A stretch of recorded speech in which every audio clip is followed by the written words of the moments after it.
성신도 설교를 계속 미루다가 내가 하지 않으면 다른 사람들이 하겠지라는 생각보다 다른 사람도 부담되고 힘들어도 하는데 제 순서가 오는 게 계속 미루는 게 예의가 아니라는 생각이 들었습니다. 그래서 하기로 결심을 했지만 역시 저에게는 힘든 도전이었습니다. 왜냐하면 저는 굉장히 동적인 사람이잖아요. 몸을 움직여서 하는 일은 잠도 안 자고 거침없고 망설임 없이 뚝딱 합니다. 하지만 자료를 보고 글을 쓰고 생각을 끄집어내는 것은 굉장히 힘든 일이었어요. 제 무의식 밑바닥에는 잘 할 수 없는 일이라는 것이 깔려 있었고 준비 과정도 계속 미루고 결국 학창시절 공부 못하는 학생처럼 당일치기에 가까운 그런 실수를 이 나이 50에 저도 했답니다.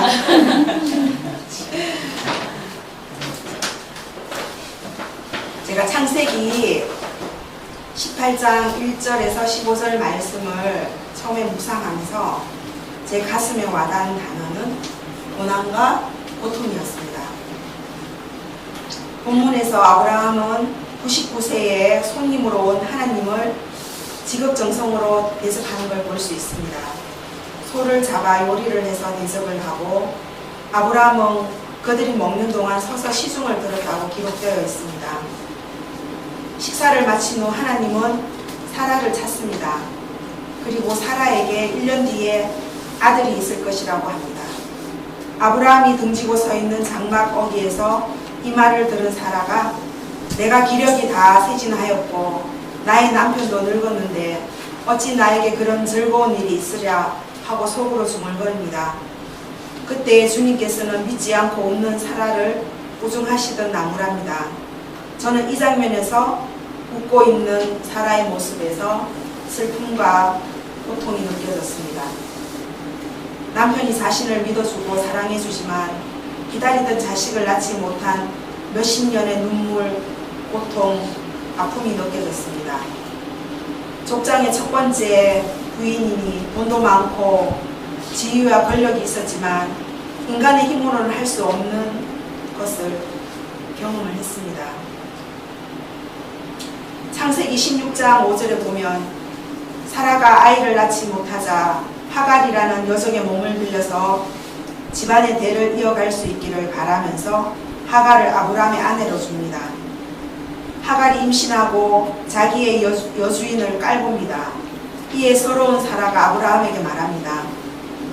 내가 받은 이 고통은 당신이 책임을 지셔야 합니다. 나의 종을 당신 품에 안겨 주었더니 그 종이 자기가 임신한 것을 알고서 나를 멸시합니다. 주님께서 나와 당신과 나 사이를 판단하여 주시면 좋겠습니다. 라고 표현합니다. 자신의 고통을 남편에게 도움을 청하는 걸 볼 수가 있습니다. 저희 친정아버지는 사남매의 셋째였습니다. 아들이 4명이니 일제강점기에 한 명의 아들은 강제징용으로 가게 됩니다. 그게 바로 아주 잘생긴 둘째 큰아버님이었습니다. 다행히 혼례를 치르고 징용을 가게 되지요. 일본에 가서 3년 만에 고향으로 돌아왔는데 작은아버지의 표현에 빌리면 살아있는 송장이 되어서 돌아왔다고 합니다. 돌아온 사람을 본 장인 장모는 딸의 앞날이 걱정이 되어서 이혼을 하고 딸을 데리고 가버립니다. 혼자 살기가 힘든 사람이니 다시 재혼을 해서 3년을 살다가 돌아가셨습니다. 다행히 둘째 큰어머님은 3년 사이에 아들을 2명을 낳습니다. 저희 시골에 교회가 있었었나 봐요. 저희 큰어머님 그리고 둘째 큰어머님 그리고 아들을 낳지 못해서 힘겨운 시집살이를 하신 오촌 숙모님이 교회를 다니시면서 저희 집안의 믿음의 조상들이 되셨습니다. 제가 기억한 큰어머님은 손재주가 보통이 아닙니다. 명절이나 제사 때에 가면은 엿기름을 며칠 전에 엿기름을 꼬아서 그걸로 또 강정을 한 5가지를 막 밤을 새워서 만들어요. 보통 분이 아니죠. 그리고 그 집에는 옛날에 미신이 있었어요. 그것으로 아마 생계를 유지하셨던 것 같습니다. 3년 만에 가부가 된 큰어머니의 눈물과 고통은 기도로 하나님께 다 쏟아내고 늘 말씀을 읽고 말씀을 외우고 그 말씀을 믿고 행하려고 노력하셨던 분인 것 같습니다. 제가 명절이나 추도식 때 참석을 하는 기도를 보통 1시간 이상을 하십니다. 제가 조금 자란 후에 손목시계가 생겼을 때는 기도일에 시간을 재요. 그러면 1시간이 넘습니다. 근데 그 기도 내용을 보면 아들, 그리고 며느리, 태어나지도 않는 손자, 손녀, 그리고 그 손자, 손녀의 배우자 정말 기도할 게 많으신 거죠. 그러니까 길지. 그러니까 늘 밤새워서 기도하신 분이셨어요. 그렇게 힘든 그분이 그나마 하나님을 믿고 예수를 따랐기 때문에 그 3년 만에 가부된 그 삶이 모진 삶을 이겨내시지 않았나 생각이 듭니다. 제가 설교를 준비하면서 2권의 책을 읽습니다. 하나는 독일의 신학자 도르테 젤레의 고난이라는 책이고, 2번째 책은 보네포 목사님의 나를 따르라는 2권의 책을 그냥 책에 푹 빠져 읽다 보니까 계속 설교하는 게 딜레이 되고, 남편은 항상 잠을 일찍 자는 나에게 저렇게 태평스러우십니다. 전화 받습니다. 도르테 첼레는 제가 눈이 잘 안 보여서 여러분하고 눈빛을 교환하지 못하고 좀 믿겠습니다. 도르테 첼레는 아시아에서도 그것도 전 세계적으로 괴롭힘을 당하면서 그에 저항하는 상징이 된 베트남 민족을 이렇게 표현합니다. 이 고통을 통해 스스로 강하게 만든 그것을 베트남 민족이라고 표현을 합니다. 베트남 전쟁은 여러분도 아시다시피 제가 한번 읽어드릴게요.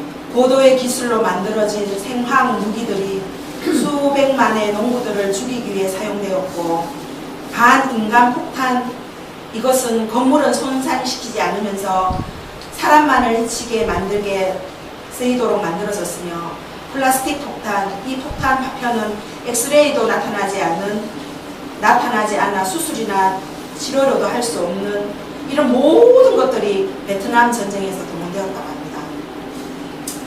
도르테 젤레는 베트남 전쟁의 실상을 알리고 그들을 치료하는 일에 관심을 가지고 실천했습니다.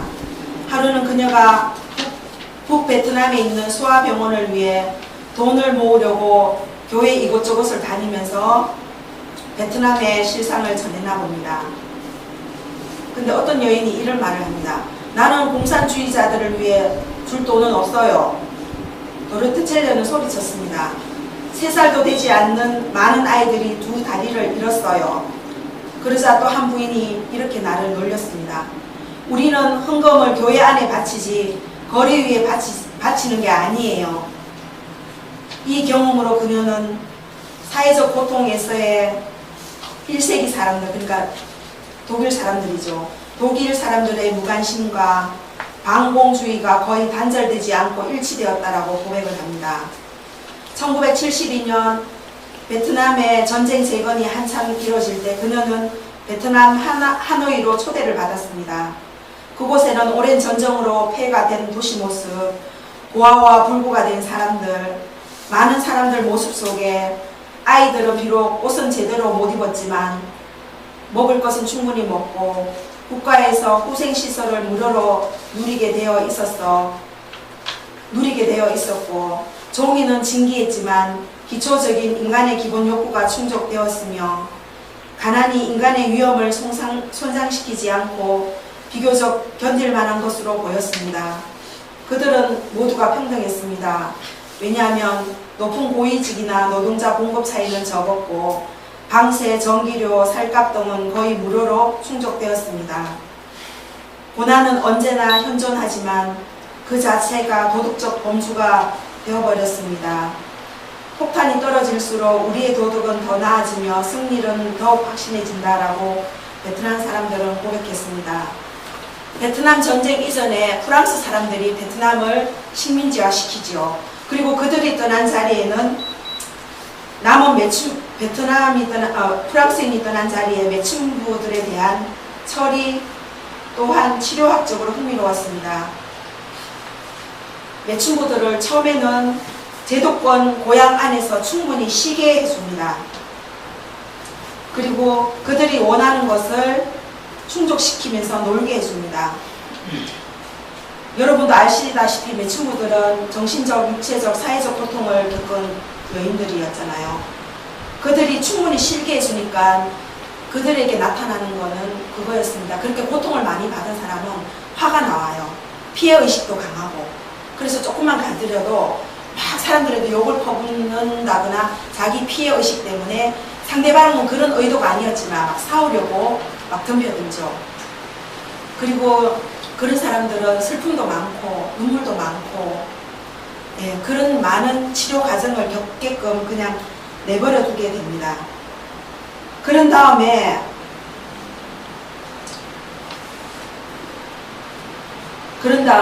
비로소 선전과 수업을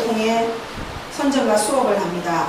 그들의 상황을 분석하여 그들에게 그것이 그들의 죄가 아니며 그들을 다른 사람과 마찬가지로 매매의 대상으로 만든 식민주의의 죄였다는 점, 즉 인간은 인간의 위험을 회복해야 한다는 점을 이해시켰습니다. 이 일을 성공으로 하고 나서 비로소 그 여자들은 일을 시작했습니다.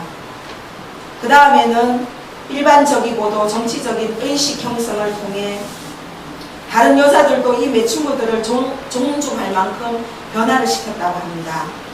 여기에서 도르테첼레는 개인적인 변화는 오직 변화된 주변 환경에서만 가능하다라고 이야기를 합니다. 민족 전체가 거의 생각할 수 없을 정도의 고난을 받았지만 오히려 더 뭉쳐져서 소외되거나 흩어지지 않았습니다.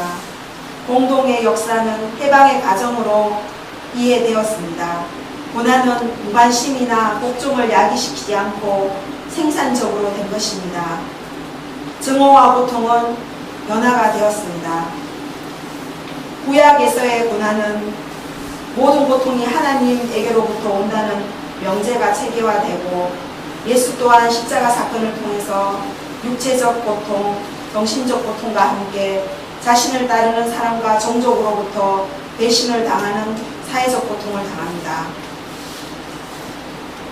복음서에서 예수가 배고픔, 목마름, 피로와 매질, 고통, 하나님에게 버림받음, 그리고 죽음의 고난을 받았다는 사실이 증언되고 있습니다.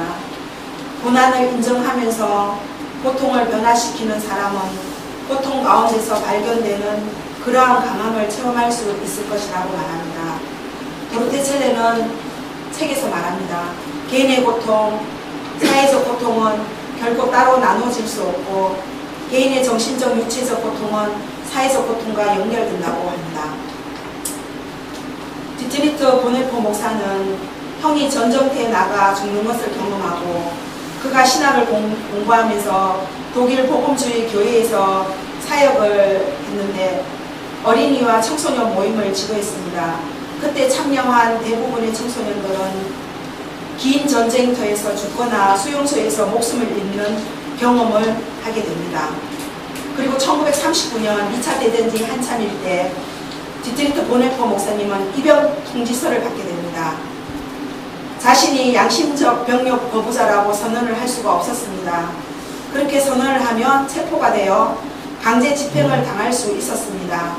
그리고 고백교회 지도자 한 사람이 독일을 위해 무기를 들지 않는다면 고백교회 전체가 불리한 입장에 처하게 될 것을 우려하여 우선 1년간 입양을 연기를 하였습니다. 그해 1939년 6월 4일 보네포 목사님은 유년 신학교에 초청을 받아 강의를 하기 위해 미국으로 출국하게 됩니다.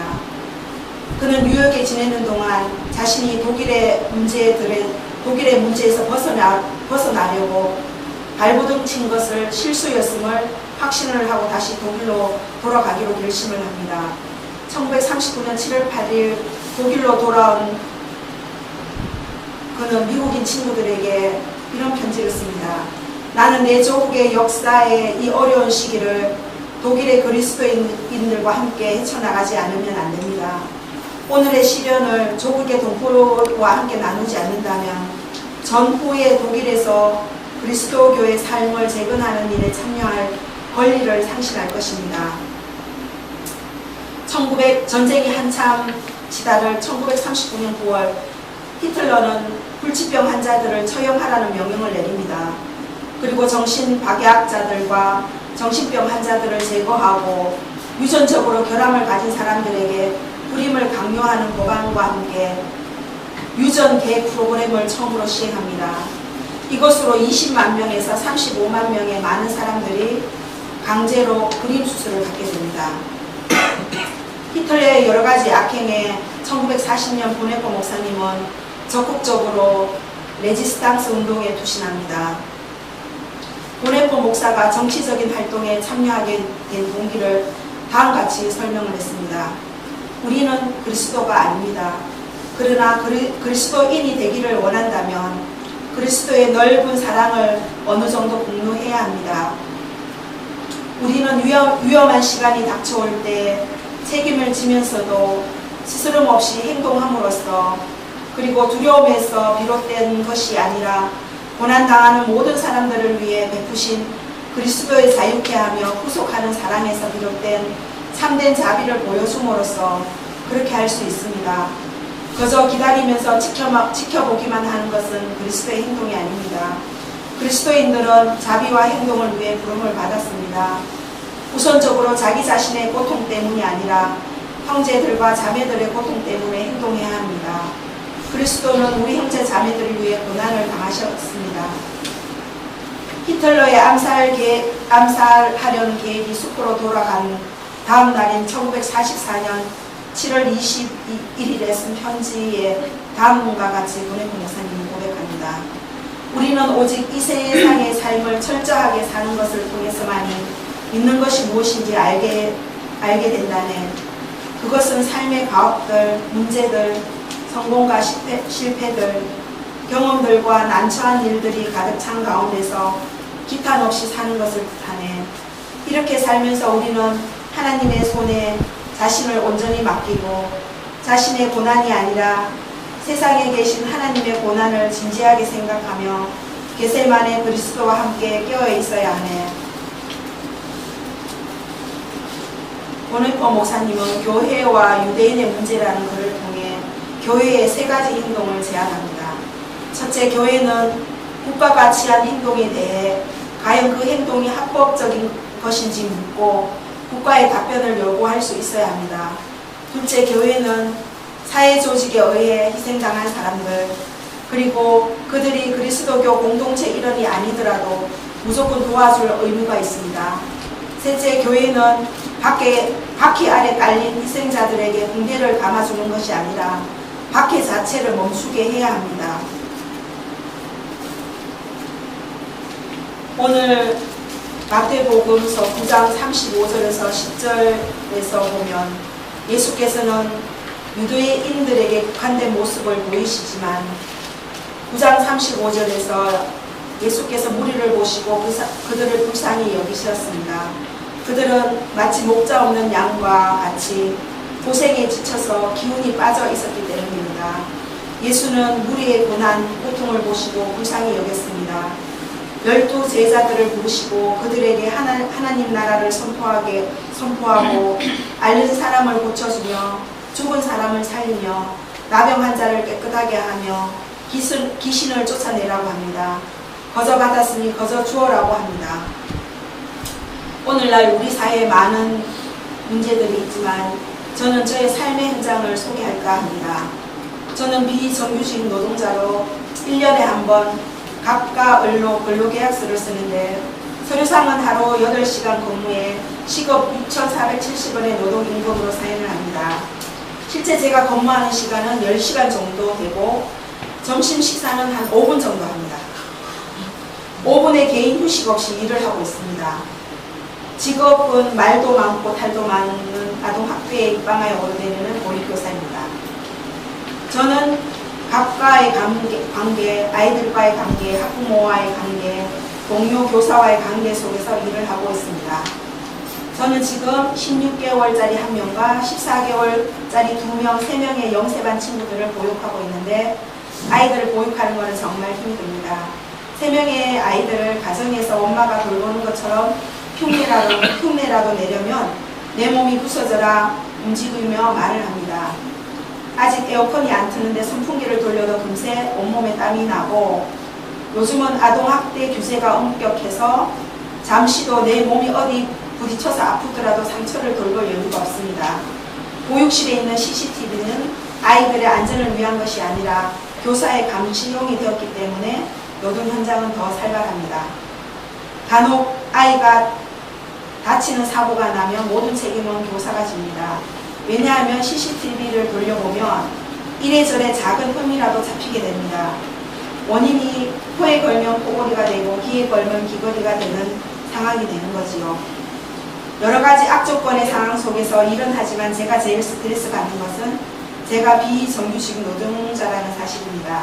나이가 많다고 일에 있어서 갑하고 맞지 않다고 저는 언제 직장을 그만두어야 하는 상황에 몰릴지 모릅니다.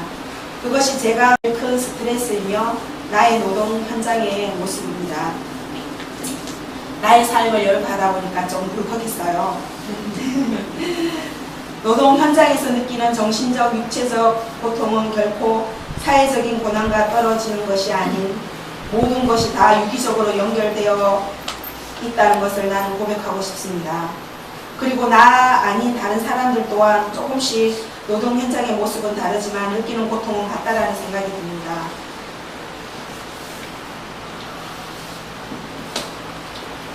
마지막으로 로마서 5장 1절에서 8절 말씀으로 결론을 내릴까 합니다. 우리가 아직 약할 때에, 우리가 아직 죄인이었을 때에 그리스도께서는 우리를 위하여 죽으셨습니다. 하나님께서는 약한 인간인 우리들에 대한 자기의 사랑을 보여주셨습니다. 하나님의 은혜로 우리는 평안을 누리고 있고 환난과 핍박 중에도 즐거워하게 된다고 합니다. 이 희망은 우리를 실망시키지 않습니다. 하나님께서 우리에게 주신 성령을 통하여 그의 사랑을 우리 마음속에 부어주셨기 때문입니다. 잠시 말씀을 묵상합니다.